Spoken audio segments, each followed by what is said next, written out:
Good afternoon, I'm Denise Tan, and this is One News Now. One lawmaker is looking at emergency powers for President Bongbong Marcos to help curb price increases in rice. Under the bill filed by Marikina Representative Stella Kimbo, Marcos Jr. can reduce or suspend tariffs on rice. The objective is to help bring down domestic prices of the staple. Kimbo's measure will also allow the National Food Authority to import rice, while excess funds from other agencies may be used as subsidies for farmers and retailers. Aside from rice, some vegetables from Benguet have also seen price increases of up to 60 pesos a kilo. Farmers and traders are blaming the recent typhoons, which have affected production and supply. Still on Congresswoman Kimbo, she is also pushing for the suspension of premium collection from PhilHealth members. But that's at least until the state health insurer can prove it is handling the spending funds properly. Kimbo noted that PhilHealth's earnings is huge, with its net income at 60 billion pesos and investable fund at over 400 billion pesos. Meanwhile, the Private Hospital Association of the Philippines opposes PhilHealth's proposed debit to credit payment for private hospitals. Under this method, the state insurer will only pay 60% of its dues first before settling the rest in the following months. Kaya naman po nila, alam ko, na hindi na idaan diyan sa DCPM. Bakit kailangan pang 60%, 40%? Parang nagtitingi-tingi. For the past 2 years po, ang kinita ng PhilHealth ay mahigit 30 bilyon every year. Na lagi silang may pera at walang problema sa pera.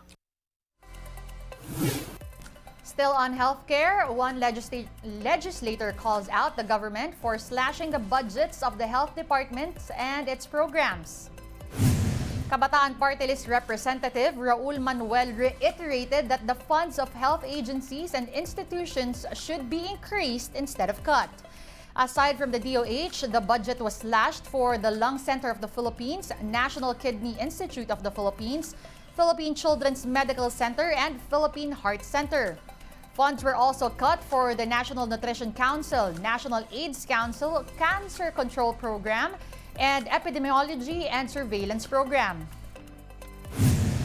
Ganito po ba sa bagong Pilipinas na yung health po natin and social services, yun yung kinakaltasan. Kaya Madam Chair, I also echo the sentiment of other colleagues natin na hindi dapat ganito sa DOH. Dapat po ma-restore yung cut at kung kaya, taasan pa po. I would find it unfair on the part of the administration being wrongly accused na maraming mga programa sa kalusugan ang tinapyasan. Mr. Chair, the figures is not correct. Madam Chair, point of order. Madam Chair, Madam Chair, yung point of binabanggit order. po ay hindi po siya isang point of order. Yeah. Order is about yung proceedings natin, yung paano natin No, pinapadaloy. Madam Chair, hindi po totoo That is an yan. interjection. Time to take a quick break. One News Now will be back with more stories after that. Stay with us.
You are still watching One News Now. I'm Denise Tan.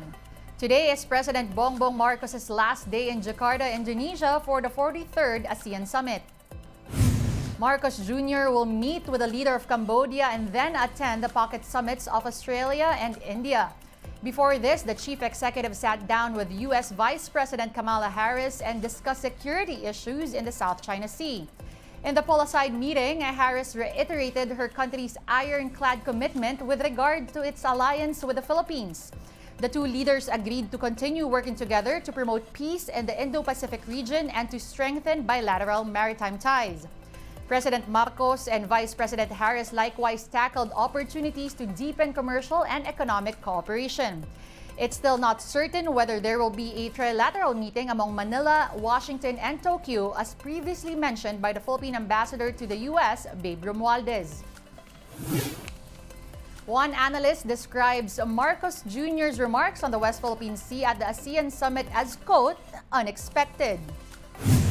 Speaking to the big story, international relations professor Renato De Castro cited Marcos' different approach on the issue while still on the campaign trail. Now, De Castro is commending the chief executive's stance that the Philippines will uphold sovereignty in the contested waters. The expert believes leaders of the claimant countries in the South China Sea dispute seem pleased as well with Marcos Jr.'s pronouncement. Well, it's good. I really don't expect this because I was, of course, listening when he was still a candidate.